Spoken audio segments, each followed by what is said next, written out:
అధ్యక్ష 1970s నుంచి చూసుకుంటే అప్పుడు స్వర్గీయ ఇందిరాగాంధీ గారు ప్రధానమంత్రి ఉన్నప్పుడు వారు ఎస్సీల గురించి గరీబీ హటావ్ అని చెప్పి ఏదైతే కార్యక్రమం తీసుకున్నారో దాని ద్వారా 20 పాయింట్ ప్రోగ్రామ్ ఇంప్లిమెంటేషన్లో ఎస్సీస్కి అందరికీ కూడా అసైన్డ్ ల్యాండ్స్ ఇవ్వడము, పక్కా ఇల్లులు కట్టించడము, ఇవన్నీ కూడా కార్యక్రమాలు ఆ రోజులలో ఇందిరాగాంధీ గారే తీసుకోవడం జరిగింది.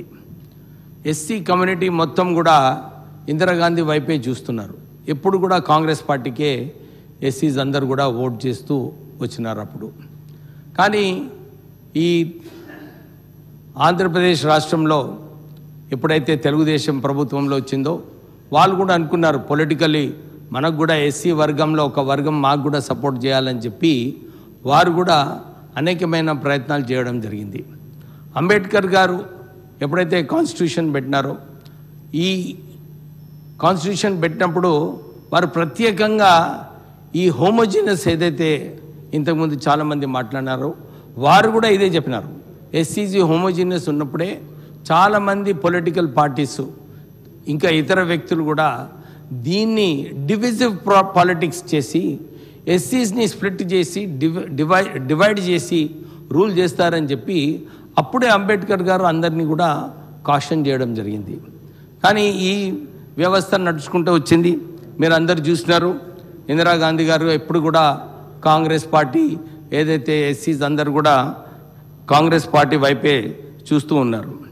మనందరికీ తెలిసిన విషయమే, మొన్న సుప్రీంకోర్టు డిసిషన్ ఏదైతే తీర్మానం ఇచ్చిందో ఆ తీర్మానం ప్రకారంగా ప్రత్యేకంగా ఏదైతే అంశాలు ఉన్నాయో దాంట్లో ఈ కొన్ని అంశాలు చెప్పే అవసరం ఉంది అధ్యక్ష. ఇందిరా సాహ్ని జడ్జిమెంట్ ఏదైతే ఇచ్చినారో దాంట్లో ప్రత్యేకంగా ఇదే చెప్పినారు.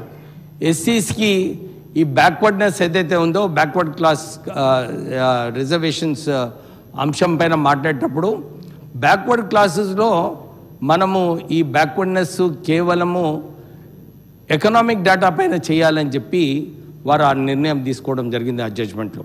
కానీ ఎస్సీస్కి ఇది వర్తించదు. ఎందుకంటే 3000 సంవత్సరాల నుంచి కుల వివక్ష ఉన్నందువలన ఎస్సీస్కి మనం ఎకనామిక్ డేటా చూసుకోకుండా మనం చేయాలని చెప్పి అప్పుడు జడ్జిమెంట్ ఇవ్వడం జరిగింది. జస్టిస్ జీవన్ రెడ్డి గారు ఆ జడ్జిమెంట్లో మాట్లాడుతూ ప్రత్యేకంగా ఇదే చెప్పినారు. Doctor justice Jeevan Reddy observed that a class for meriting reservations must be both backward and inadequately represented in the services under the state. In the Nagaraj Supra, this court held that backwardness must be based on objective standards, whereas inadequacy of representation must actually exist. The court held that the state must submit quantifiable data, please note, quantifiable data to prove backwardness and inadequacy of representation. In Indira Sahni case again, the court held that the requirement of social and educational backwardness cannot be applied to scheduled castes and scheduled tribes because they are already being affected by caste discrimination.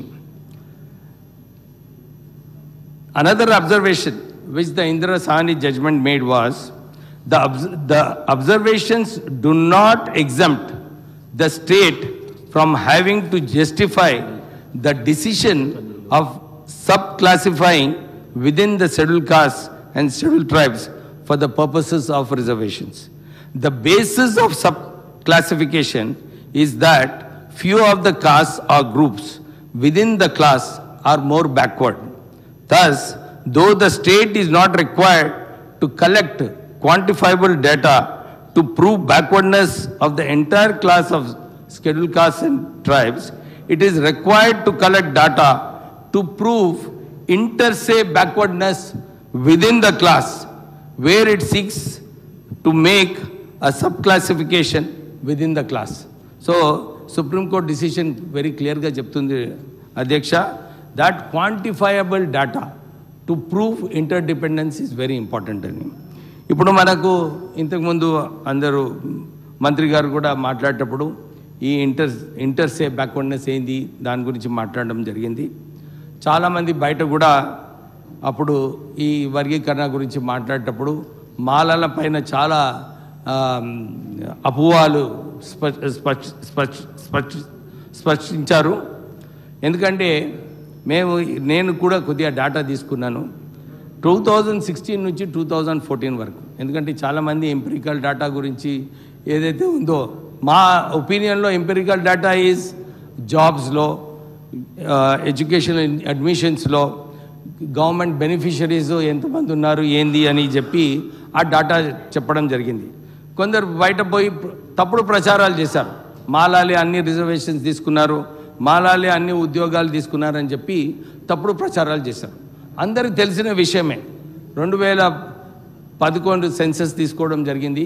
కానీ తెలంగాణ ఉద్యమం వచ్చింది అధ్యక్ష, దీని గురించే వచ్చింది. అప్పుడు ఆ రోజుల్లో తెలంగాణ ఉద్యమం ఎందుకు వచ్చిందంటే తెలంగాణలో చాలా తక్కువ మందికి ఉద్యోగాలు వచ్చాయి, తెలంగాణలో నష్టమైందని చెప్పి అప్పుడు అందరూ ఉద్యోగాల గురించి ఉద్యమం చేయడం జరిగింది. రిజర్వేషన్స్లో కూడా అదే పరిస్థితి ఉండే. ఆ రోజులలో తెలంగాణ మాలలకు కూడా ఏదైతే అందరు బయట ప్రచారం చేశారో అలాగ జరగలేదు అధ్యక్ష. Just to get to the notice of the house. ఎందుకంటే తప్పుడు ప్రచారాలు చేసినప్పుడు దాన్ని తిప్పికొట్టేది కూడా అవసరం ఉంది. సో మీ ద్వారా ఈ ఇష్యూ చెప్పడానికి నేను ఈరోజు చెప్పడం జరుగుతుంది. అంతేగాక ఇప్పుడు 2016 నుంచి 2024 వరకు ఏదైతే డాటా మేము సేకరించినామో జాబ్స్లలో మాదిగలకు 66,522 ఉద్యోగాలు వస్తే మాలలకు కేవలము 48,388 ఉద్యోగాలు వచ్చాయి అధ్యక్ష. డబుల్ బెడ్రూమ్ ఇల్లు కూడా 64,351 ఇల్లు డబుల్ బెడ్రూమ్ ఇల్లులు మాదిగలకు వస్తే 41,413 కేవలం మాలలకు రావడం జరిగింది. ఎస్సీ కార్పొరేషన్ నిధులు కూడా బెనిఫిషరీస్ 10,776 మాదిగలకు ఉంటే 3,759 మన మాలలకు రావడం జరిగింది అధ్యక్ష. అంటే ఏమని చెప్తున్నాం అంటే ఉద్యోగాలలో కూడా చాలామంది చూసినారు బ్యాక్లాగ్స్ ఉన్నాయంటే దాంట్లో ఎస్సీస్లో తక్కువ మందికి ఉద్యోగాలు వచ్చినాయని చెప్పి బ్యాక్లాగ్స్ ఉండే అధ్యక్ష. సో మాలలు ఎక్కువ ఉద్యోగాలు తీసుకున్నారు, ఎక్కువ బెనిఫిట్స్ వచ్చినాయని చెప్పి అదంతా తప్పుడు ప్రచారం అని చెప్పి మళ్ళొకసారి ఏదైతే మేధావులు అప్పుడు మాట్లాడినారో దాని గురించి చెప్పడం జరుగుతుంది. చాలా మంచి విషయము ఉత్తమ్ కుమార్ రెడ్డి గారు చెప్పారు. ఏమని చెప్పారు, మేము కూడా కట్టుబడి ఉన్నాము, మేము 18% రిజర్వేషన్ ఏదైతే కులగన మొన్న చేసిన ద్వారా 18% ఏదైతే ఎస్సీస్ పాపులేషన్ ఉందో దాని ప్రకారంగా చేస్తామని చెప్పి వారు చెప్పడం జరిగింది. మేము ఒకటే కోరినాం అధ్యక్ష, ఇంతకుముందు కూడా మాట్లాడినప్పుడు తమిళనాడు, హర్యానా, పంజాబ్లో ఇక్కడ కూడా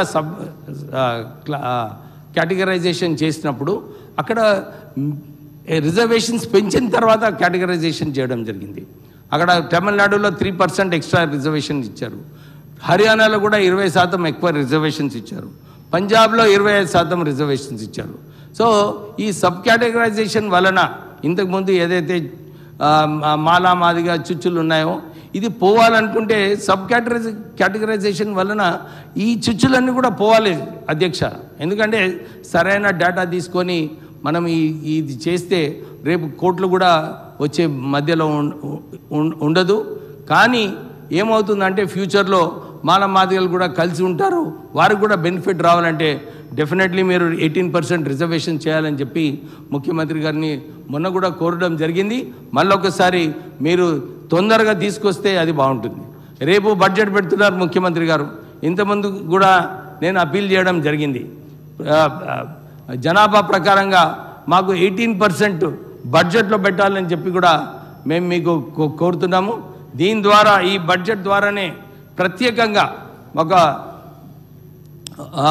లిడ్ క్యాప్ కార్పొరేషన్ దానికి ఒక స్థాపించి దానికి నిధులు, దాంతోపాటు మాలా కార్పొరేషన్కి నిధులు, నేతకాని కార్పొరేషన్ మీరు మొన్న మాట ఇచ్చారు, మీరు ఈ బడ్జెట్లో అనౌన్స్ చేస్తే చాలా బాగుంటుందని చెప్పి మీకు కోరడం జరుగుతుంది. దాంతోపాటు మా రిక్వెస్ట్ ఏంటంటే మీరు బడ్జెట్ 18% పెట్టినప్పుడు దీంట్లో ప్రత్యేకంగా ఒక 100 కోట్ల రూపాయలు ఒక కార్పస్ ఫండ్ పెట్టి ఈ ఎస్సీ ఎంటర్ప్రెనర్స్కి ఏదైతే వారికి బ్యాంక్స్లో వెళ్ళినప్పుడు మాకు లోన్ కావాలనుకుంటే లేదు మీకు కొలాటరల్ లేదని చెప్పి చాలాసార్లు బ్యాంక్స్ లోన్స్ రిజెక్ట్ చేస్తున్నారు.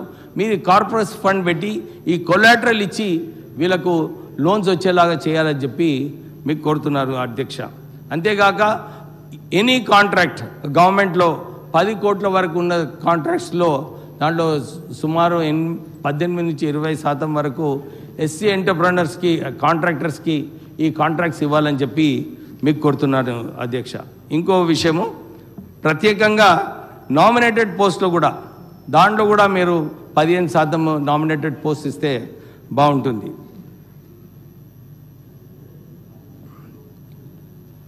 పొలిటికలీ మీరు ఏదైతే ఇంతకుముందు మన మీటింగ్లో చెప్పారో ఈ సబ్ కేటగరైజేషన్ ఏదైతే ఉందో నిజంగా మళ్ళీ ఒకసారి ఈ పాలిటిక్స్లో కేంద్రంలో కూడా చేసే అవసరం ఉంది అధ్యక్ష.